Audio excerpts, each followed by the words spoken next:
마태복음 14장 1절부터 12절까지 말씀, 마태복음 14장 1절부터 12절까지 말씀을 저하고 함께 교독하겠습니다. 제가 먼저 1절을 읽겠습니다. 그때에 분봉왕 헤롯이 예수의 소문을 듣고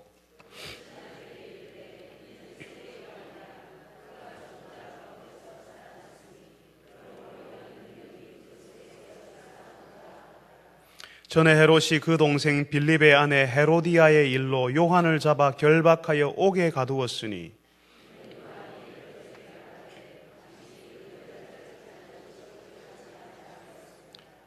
헤롯이 요한을 죽이려 하되 무리가 그를 선지자로 여김으로 그들을 두려워하더니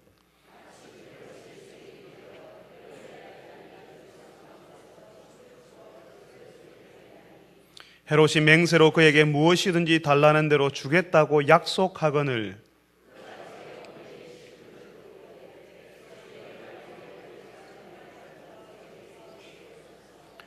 왕이 근심하나 자기가 맹세한 것과 그 함께 앉은 사람들 때문에 주라 명하고 그 머리를 소반에 얹어서 그 소녀에게 주니 그가 자기 어머니에게로 가져가니라. 요한의 제자들이 와서 시체를 가져다가 장사하고 가서 예수께 아뢰니라. 아멘. 할렐루야. 찬양대에서 하나님께 찬양을 올려드리겠습니다.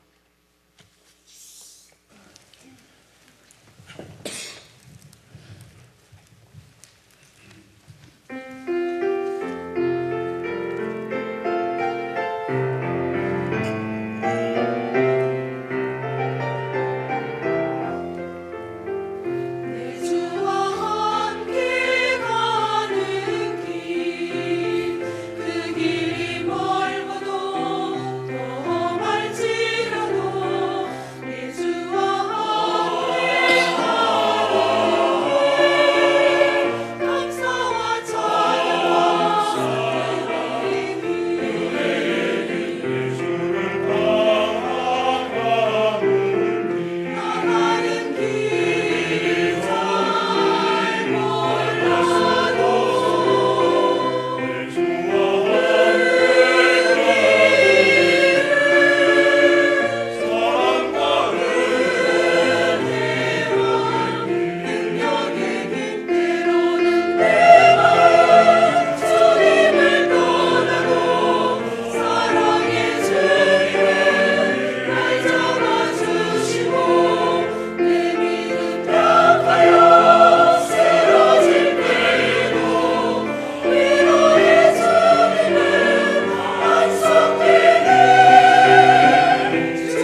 저희들이 예수님을 따라갈 수 있게 하셔서 감사합니다. 예수님과 함께 가게 하셔서 감사합니다. 예수님께서 가신 그 길을 우리도 갈 수 있게 하셔서 감사합니다. 주님, 오늘 사랑하는 주의 백성들이 주 앞에 찬송하고 기도하고 주의 말씀을 듣는 자리에 있습니다. 주를 따르는 자들이 주 앞에서 어떤 삶을 살아야 하는지 오늘 들을 수 있게 하여 주옵소서. 주님, 저희들의 귀를 열어주시고 눈을 열어주셔서 하나님께서 교회에 하시는 말씀을 들을 수 있게 하여 주옵소서. 예수님의 이름으로 기도합니다. 아멘. 우리 집에 둘째 아이가 작년에 초등학교 4학년이었거든요. 작년에 자기는 고등학교는 어디 갈지 정했는데 중학교를 어디로 가야 될지 모르겠다고 이야기했습니다. 아니, 초등학교 4학년인데 벌써 자기가 들어갈 고등학교를 정했다고 하니까 놀랐어요. 어느 고등학교를 가냐고 하니까 부산에 있는 부산고등학교래요. 왜 그러냐 하면 자기가 좋아하는 야구를 하려면 부산고등학교 가야 된다고 그렇게 생각했다는 겁니다. 그런데 중학교를 어디 갈지 몰라서 고민스럽다고 아주 진지하게 저에게 이야기해 주었습니다. 삼성 라이온즈 팬이 아니라 삼성의 텃밭인 대구에서 롯데 자이언츠 야구 팬으로 정말 진지한 고민하고 있지 않습니까? 아직 우리 아이는 자신이 어떤 사람이 될지에 대해서 아직 잘 알지 못합니다. 어떤 사람이 되어야 하는지도 잘 모르고 있습니다. 그냥 눈에 보이는 좋은 것, 자기에게 재밌는 것을 하는 사람이면 좋겠다고 생각하고 있는 거죠. 제가 어릴 때 제 주변에 많은 친구들이, 많은 아이들이 대통령이 되겠다고 했습니다. 대통령이 단 한 사람만, 그것도 5년밖에 못한다는 사실을 알았다면 그 많은 아이들이 대통령이 되겠다고 말하지 않았을 겁니다. 몰라서 그렇지요. 또 다른 아이들은 이순신 장군이 되겠다고 이렇게 이야기를 많이 했습니다. 발음도 제대로 되지 않았어요. 그 친구들이 그렇게 이야기했습니다. 나는 이신신 장군 된다고. 저는 지금도 그렇게 기억하고 있습니다. 그때 그 아이들이 지금 해군에 들어가서 이순신 장군과 같은 제독이 되는 길을 걷고 있는지 제가 모르겠습니다. 여러분은 어릴 때 어떤 사람이 되고 싶으셨습니까? 그리고 지금 그 사람이 되셨습니까? 오늘 우리가 읽은 말씀은 오전 시간에 같이 생각하기에는 조금은 무거운 내용이 담겨져 있습니다. 그렇지만 오늘 말씀은 예수를 믿는 우리가 어떤 사람 되어야 하는지를 말해주고 있습니다. 예수님께서 마태복음 13장에 하나님 나라 비유를 가르치셨잖아요. 그 앞에서는 갈릴리 지방을 다니시면서 하나님의 나라가 이미 왔다는 사실을 예수님께서 많이 보여주셨습니다. 하나님의 나라가 왔다는 사실로, 왔다는 증거로 눈먼 자, 듣지 못하는 자, 말 못하는 자, 각종 병든 자를 고치고 살려주셨습니다.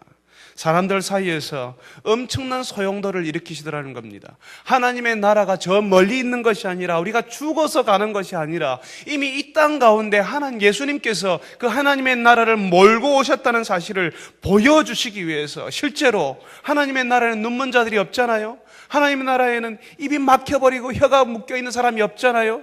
하나님의 나라에는 보지 못한 사람이 없잖아요. 말 못하는 사람이 없잖아요. 귀가 먼 사람이 없잖아요. 하나님의 나라에는 걷지 못하는 사람이 없잖아요. 각종 병든 자를 실제로 그 하나님의 나라가 왔다는 사실을 보여주시기 위해서 고쳐주시고 살려주셨습니다. 그런 놀라운 이야기들이 사람들 사이에서 엄청난 소용돌이를 일으키면서 예수님에 관한 소문이 퍼지고 퍼져나가는 겁니다. 급기야는 그 지역을 맡아서 다스리고 있는 분봉왕 헤롯에게도 예수님에 관한 소문이 들어갔습니다. 이 헤롯 왕은 우리가 마태복음을 계속 읽고 있는데 마태복음 2장에 아기 예수님을 죽이려고 했던 헤롯 왕이 있었습니다. 그 헤롯 왕이 아니라 예수님을 죽이려고 했던 그 헤롯 왕의 아들입니다. 오늘 우리 14장에 나온 헤롯은 그 예전에 아기 예수님을 죽이려고 했던 그 헤롯의 아들이라는 것입니다.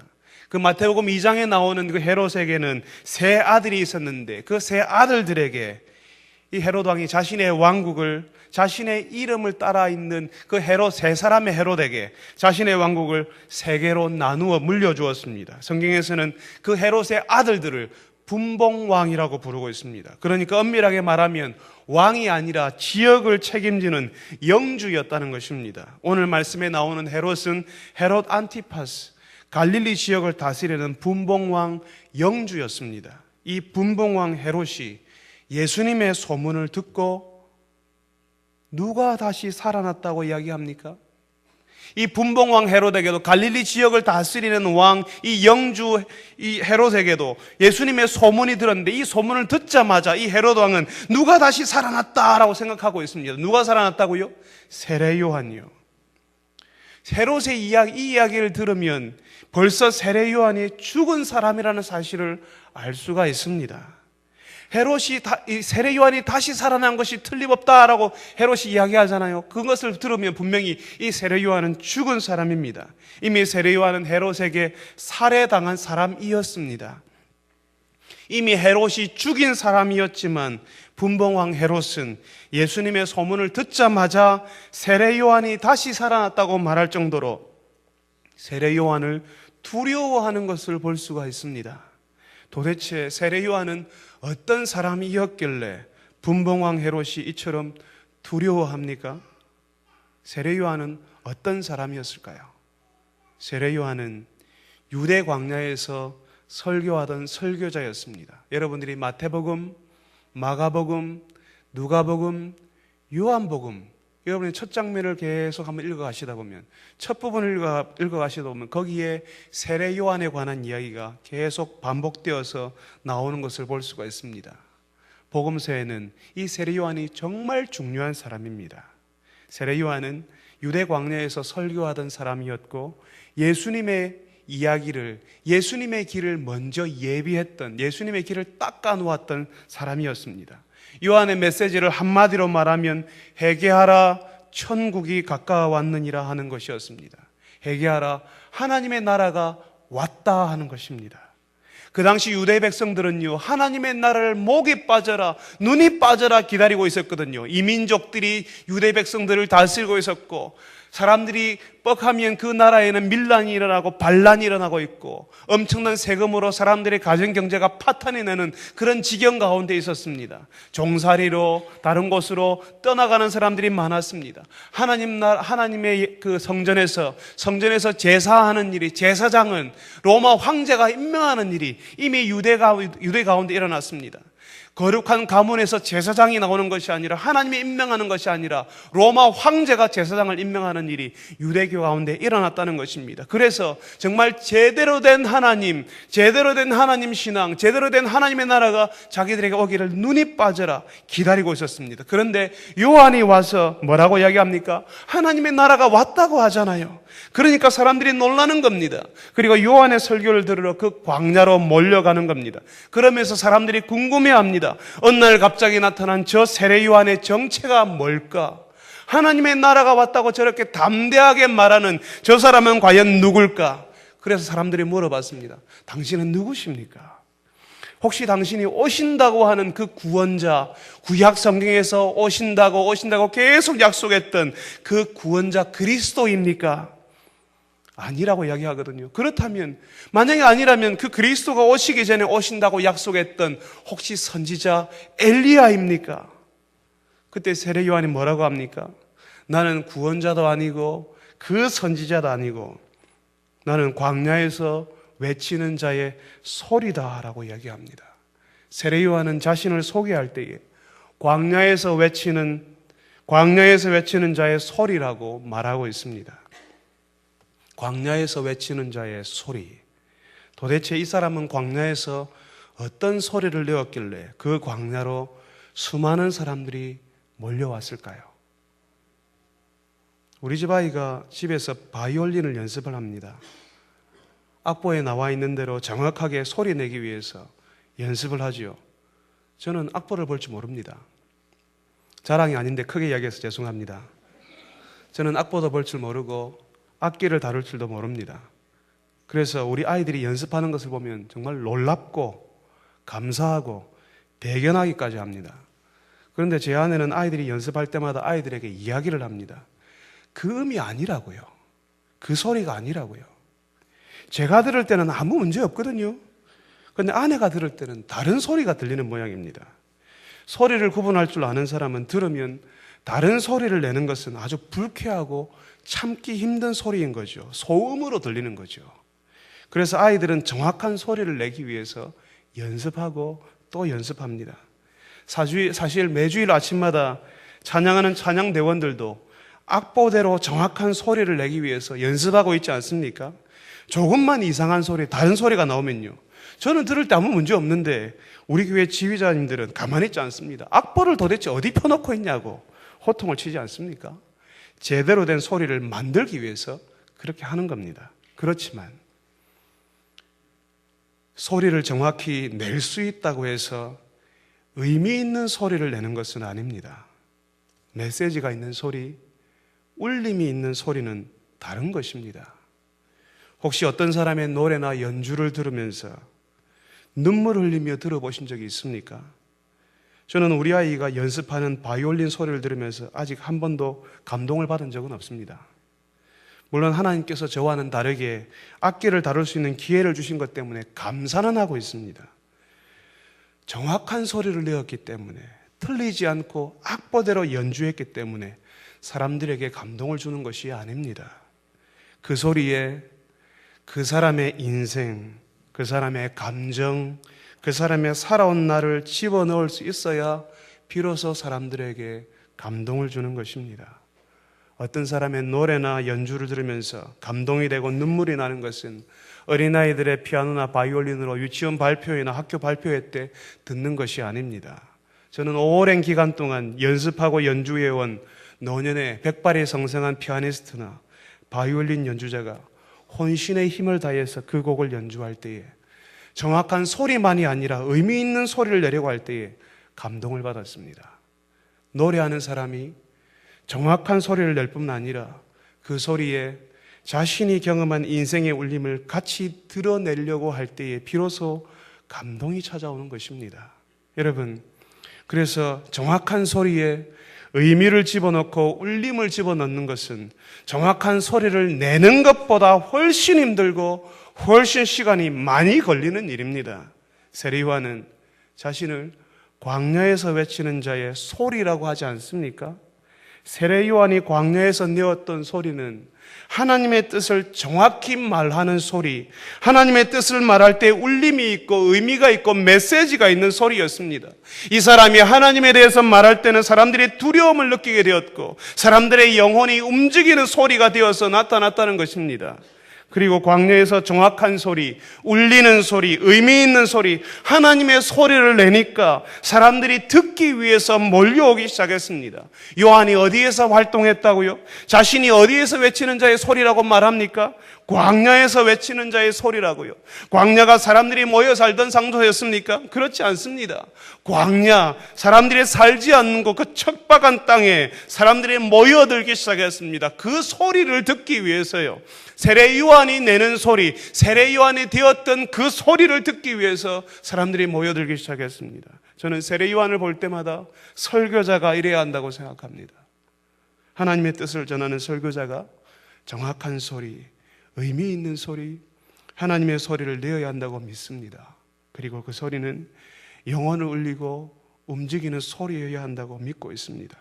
마찬가지로 성도들이 내는 말과 생활이, 성도들이 보여주는 말과 생활이 세례 요한이 내는 소리와 같아야 합니다. 다른 사람들에게 들리는 소리, 울리는 소리, 우리를 주목해 보니 하나님이 보이게 만드는 소리가 되는 것입니다. 비록 우리의 생활이 척박한 광야 가운데 있어도 사람들은 우리가 제대로 된 소리, 의미 있는 소리, 우리가 하나님의 소리를 낼 때에 그 소리에 귀를 기울이게 될 것입니다. 비록 우리가 병중에 있고, 비록 우리가 가난 중에 있고, 비록 우리가 낮은 직급에 있고, 비록 우리가 다른 사람들이 누리고 있는 것을 누리지 못하여도 우리가 하나님의 소리를 낼 수만 있다면 사람들은 우리의 소리에 귀를 기울이고 우리의 주변으로 찾아들게 될 것입니다.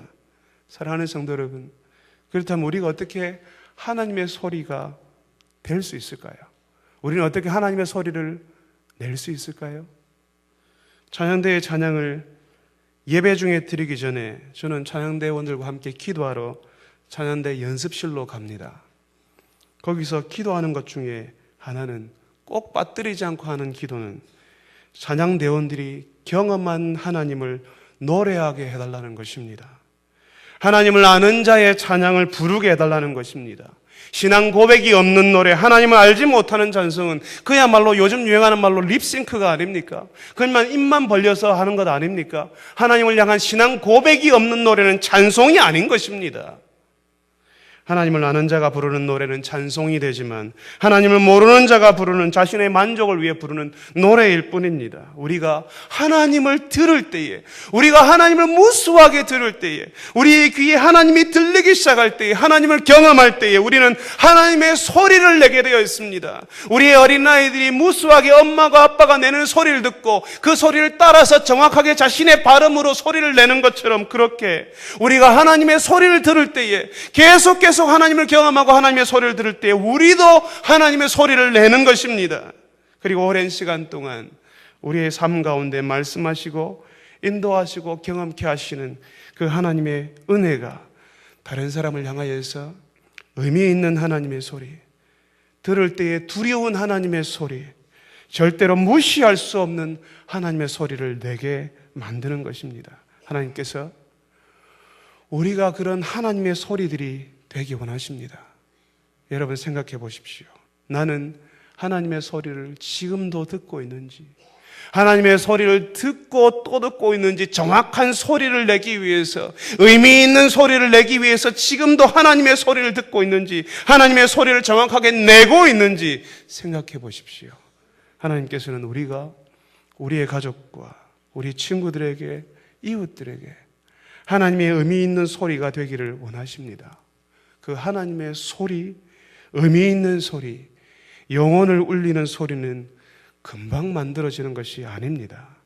세례 요한이 어느 한 날 만들어진 소리를 가지고 광야에 등장한 것이 아니라 오랜 세월 동안 광야에서 하나님을 만나고 또 듣고 경험하고 난 다음에 하나님의 소리가 되어서 등장한 것입니다. 성도 여러분, 목사님, 나는 세례요한처럼 어떻게 될 수 있겠습니까? 어떻게 하나님의 소리가 되겠습니까? 나는 안 됩니다라고 그렇게 말하지 마십시오. 하나님의 말씀을 듣고 그 말씀대로 잘 되지 않아서 안타까워하고, 어떤 날은 하나님의 말씀대로 살지 못해서 너무나 속상해서 하나님께 푸념하는 날이 쌓이고 쌓였을 때에 어느 날인가 여러분은 하나님의 소리를 내는 사람이 되어 있는 것을 여러분이 발견하게 될 것입니다.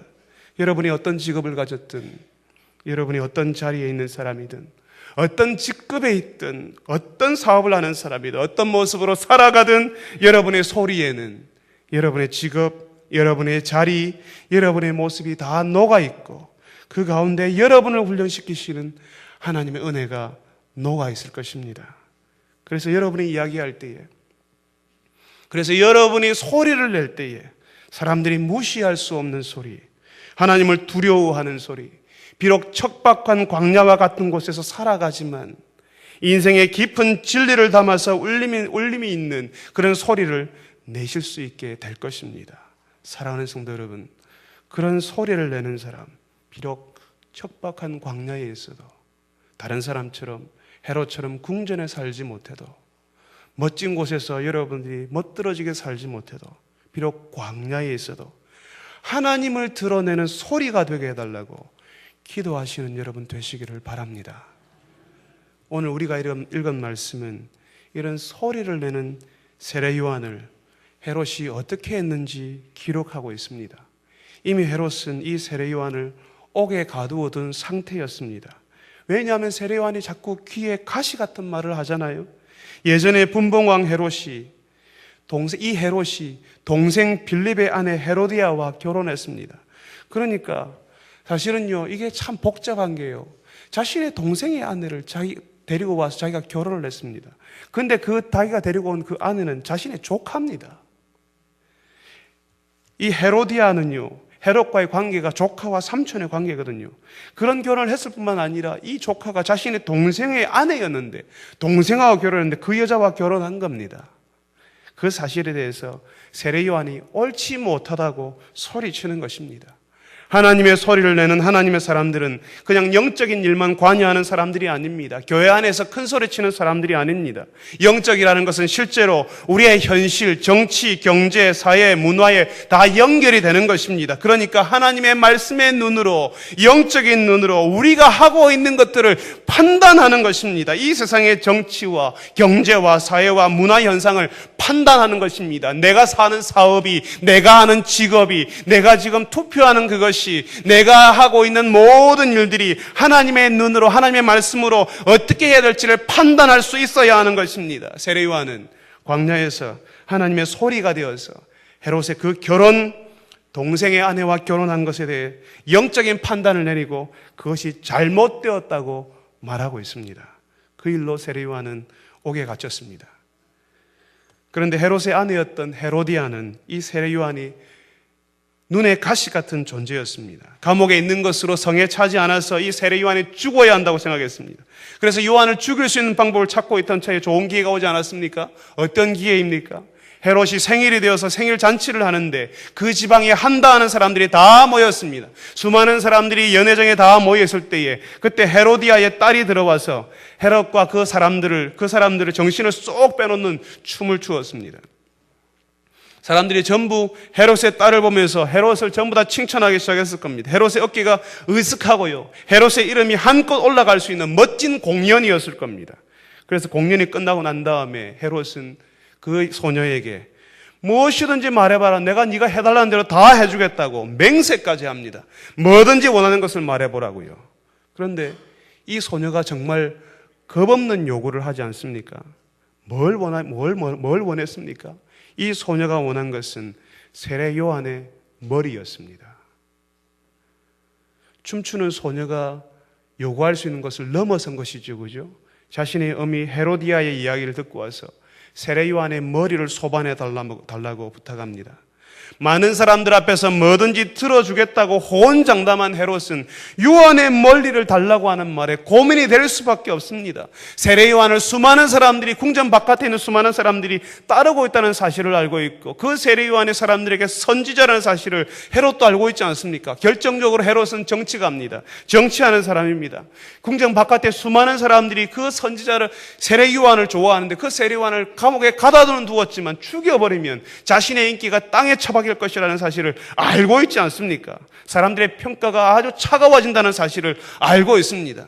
여러분, 헤롯은요, 유대인이 아니었습니다. 에돔 사람이었습니다. 자기 아버지 헤롯 왕은 유대인들의 환심을 사기 위해서 성전을 크게 지어주었습니다. 사람들이 보기에 눈이 동그래질 정도로 그런 엄청난 성전을 지어주었습니다. 사람들의 인기를 잡기 위해서요. 그런데 이 세례 요한이 죽여버리면 자신의 인기가 땅에 꼬꾸라질 것은 분명하지 않습니까? 그래서 주저하는 겁니다. 그래도 헤롯은 자신의 입장, 지금 사람들 앞에서 뭐든지 해주겠다고 약속했잖아요. 큰 소리 쳤잖아요.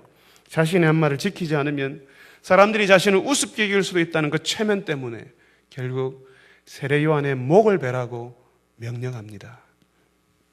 여러분, 세례 요한은 예수님이 사역하시기 전에 예수님의 사역이 잘 되도록, 예수님의 사역이 잘 뻗어나가도록 길을 놓았던 사람이었습니다.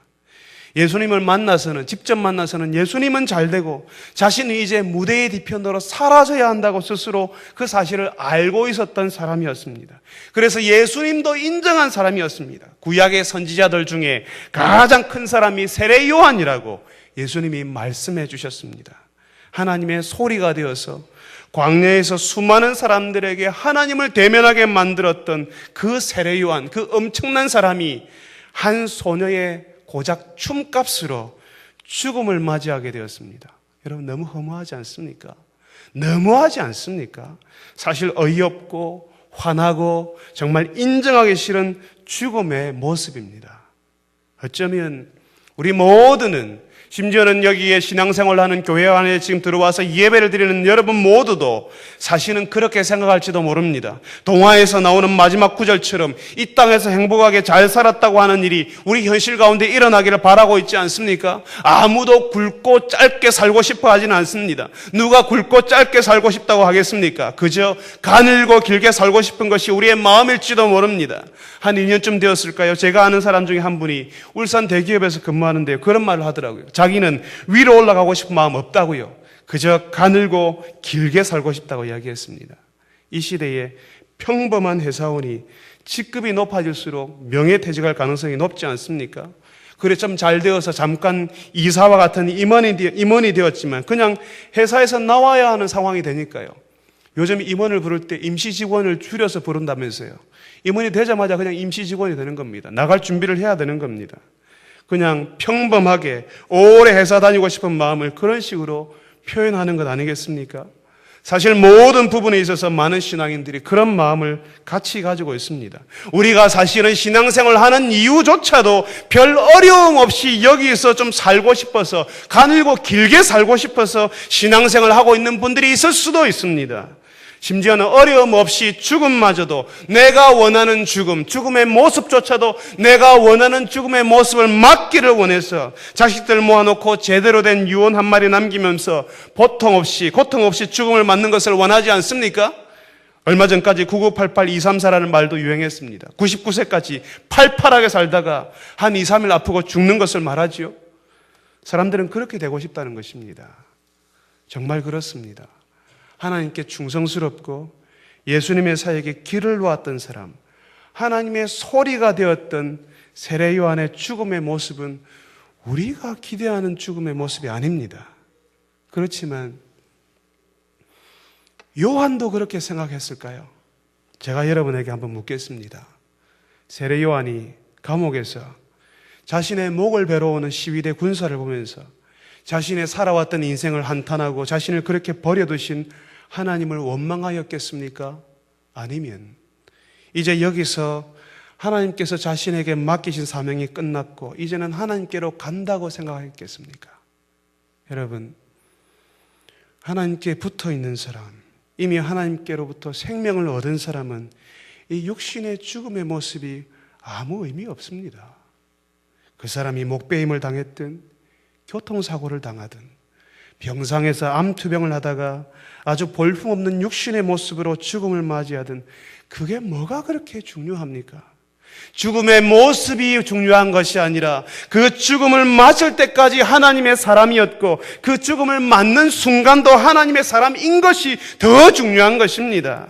이미 세례 요한은 하나님께 자신의 생명을 내어놓은 사람이었고 그렇기 때문에 세례 요한이 죽었는데도 헤롯은 그 요한이 두려웠던 것입니다. 세상을 다 가진 듯이 말하고 행동했던 헤롯이 세례 요한을 두려워했던 이유는 요한이 하나님께 다 드린 사람, 그 생명 죽음의 모습까지도 하나님께 맡긴 사람이었기 때문에 그렇습니다. 광야에서 하나님의 소리가 되고 그 사람 스스로 하나님의 소리를 내었던 사람이었기 때문에 자신의 죽음의 모습까지도 하나님께 맡겨버린 사람이었기 때문에 두려워하는 것입니다. 그래서 죽어서까지 자신의 잔상을 남기지 않습니까? 이미 죽었잖아요. 세례 요한은 이미 죽었잖아요. 이제 이 땅이 없습니다마는 예수님의 사역을 보니까, 예수님의 소문을 들으니까 누가 생각난다고요? 세례 요한이 생각난다고요. 마치 그 세례 요한이 다시 살아온 것과 같은 잔상이 남겨져 있는 것입니다. 여러분 혹시 그런 생각 해보셨습니까? 내가 하나님의 부르심을 받고 나면 이 땅에 나의 잔상이 남아있을까? 사람들의 기억 속에, 내가 아는 사람들의 기억 속에 어떤 일이 벌어졌을 때, 어떤 일이 일어났을 때, 정 목사가 말하는 것 같아. 정말 정 목사가 그립다. 정말 정 목사라면 이렇게 했을 텐데 라고 하는 그런 잔상이 여러분에게 남아있을까요? 정말 이 장로가 그립다. 정말 김 집사가 그립다. 정말 윤 권사가 그립다. 정말 저 사람이 그립다라고 어떤 일이 생각나고 어떤 일이 일어났을 때에 그 사람이 있었으면 좋았을 텐데라고 하는 그런 잔상이 여러분의 아는 사람들 가운데 남아있을까요? 여러분이 하나님의 부르심을 받고 난 다음에 사람들이 아무도 여러분의 이름을 기억조차도 하지 않고 오히려 기억하기조차 싫은 이름이 되어버릴지 않을까 염려가 되지 않습니까? 성도 여러분, 우리 죽음의 모습은 하나도 중요하지 않습니다. 다만 하나님께서 우리에게 허락하신 시간 동안 하나님의 사람으로 살고 있는지, 이 땅의 사람들에게 내가 하나님의 사람이었다는 잔상을 남기고 있는지 하는 것이, 그것이 더 중요한 것이라는 것입니다. 하나님께서 나를 놓으신 자리, 그것이 지금의 가정이든 일터이든 사람들과의 관계 속이든 거기서 내가 하나님의 소리가 되기 위해서 기도하고 하나님의 소리를 열심히 듣는 사람이 될 때에 나도 모르게, 자기도 모르게 다른 사람들에게 그 하나님의 소리, 그런 사람, 나의 모습이 그 사람에게 각인이 되고 기억이 되는 것입니다. 세상 사람들이 모를 것 같지요? 여러분들이 신앙생활하고 있고 여러분들이 교회 다니고 있는 거 모를 것 같지요? 사람들이 다 보고 판단하고 평가하고 있습니다. 세상 사람들이 제일, 교회 바깥에 있는 사람들이 제일 실망스러운 교회 다니는 사람들의 모습이 뭔지 아십니까? 교회 다니는 그 사람이 교회의 생활과 가정과 일터의 생활이 이중적일 때에, 교회에서는 거룩한 척하지만 가정과 일터에서는 전혀 그 교회의 모습이 나타나지 않을 때 사람들이 실망한다고 이야기합니다. 여러분들이 하나님의 부르심을 받았을 때에 그 사람들이 여러분을 알고 있습니다. 여러분들을 그리워하겠습니까? 심지어는 내가 살아왔던 내 인생이, 내가 살아왔던 내 신앙의 모습이 우리 자녀들한테 각인이 되는 것입니다. 여러분의 주변 사람들한테, 여러분 주변 성도들한테 각인이 되는 것입니다. 여러분이 떠나고 난 그 자리에 여러분들의 성도들이, 여러분의 가족들이, 여러분의 자녀들이 여러분을 뭐라고 기억하시겠습니까? 제가 임종 예배를 인도할 때면요, 항상 가족들에게 묻습니다. 고인이 어떤 분이셨냐고. 어떤 집은 고인의 신앙, 고인이 하나님 앞에서 어떤 사람이었는지 스스럼 없이 말하지만 어떤 집은 고인에 대해서 할 말을 찾지 못하는 것을 본 적이 있습니다. 우리 자녀들이 자신의 아버지가 영적인 아비인지 자신의 어머니가 영적인 어미였는지 알고 있습니다. 평생 돈을 쫓아서 산 사람인지, 평생 하늘에 닿기까지 탑을 쌓아 올린 사람이었는지, 세상 사람들이 보기에는 대단한 사람이었을지는 몰라도 하나님의 소리가 된 사람이었는지 자녀들은 알고 있습니다. 여러분 주변 사람들도 알고 있습니다. 여러분이 잔상을 남기고 있습니까? 사랑하는 성도 여러분, 하나님의 소리가 되었던 요한은 결국 죽어서도 잔상을 남기는 사람이 되었습니다. 살아서 아무런 소리도 내지 못하고 죽어서도 아무런 잔상도 없이 가버리는 그런 인생이 아니라 하나님의 소리가 되어서 죽어서까지 잔상, 여운, 울림이 남겨지는 그런 인생이 되어야 되지 않겠습니까? 야구선수가 되든 정치가가 되든 변호사가 되든 의사가 되든 어떤 자리에 있든지 간에 거기서 내가 하나님의 소리가 되는 것이 중요한 것입니다. 오늘 예배하러 나오신 여러분들이 이 땅 위에서 하나님의 소리가 되기를 기도하시기 바랍니다. 하나님의 사람으로 주변 사람들에게 잔상을 남길 수 있는 분들이 되시길 바랍니다. 그 사람들이 여러분의 인생을 기억하고 여러분의 헌신을 기억하고 여러분의 사랑을 기억하는 사람들이 여러분을 그리워하는 그런 잔상을 남기는 복된 성도들이 되시기를 바랍니다. 우리 같이 한번 기도합시다. 말씀을 들은 대로 기도하는 것이 참 중요합니다. 이 말씀대로, 내가 들은 말씀대로 내 현실 가운데 이런 일이 이루어지게 해달라고 기도합시다. 우리 한번 기도할 때에 이 땅에 사는 동안 하나님의 소리를 내는 사람이 되게 해 주옵소서. 내가 하나님의 소리가 되게 해 주십시오. 그냥 정확한 소리만 내는 것이 아니라 의미 있는 소리, 울림이 있는 소리, 감동을 주는 그런 사람이 되게 해달라고 우리 같이 한번 기도합시다. 이 땅을 떠나갈 때에 잔상을 남길 수 있는 사람, 여운이 있고 내가 하나님의 소리를 내는 사람이었다는 사실을 기억하는 사람들이 우리 주변에 있도록, 내 자녀들이, 우리 아버지는 영적인 아버지였어요, 우리 어머니는 영적인 어머니였어요, 기도하는 분이었어요, 내가 평생에 나를 위해서 기도해주는 그런 분이었어서라고 하나님의 소리가 되는 사람은 잔상을 남기는 사람, 여운을 남기는 사람입니다. 우리가 한번 이 일을 위해서 같이 한번 기도합시다. 우리 다 같이 한번 기도하겠습니다. 거룩하신 아버지 하나님, 우리가 세례 요한의 삶을 보면서 주께서 어떤 사람으로 우리를 부르셨는지를 보게 하셔서 감사합니다. 주님, 저희들이 주님이여 우리가 어떤 자리에 있던 하나님의 소리가 되고 있는지를 보게 하여 주시옵소서.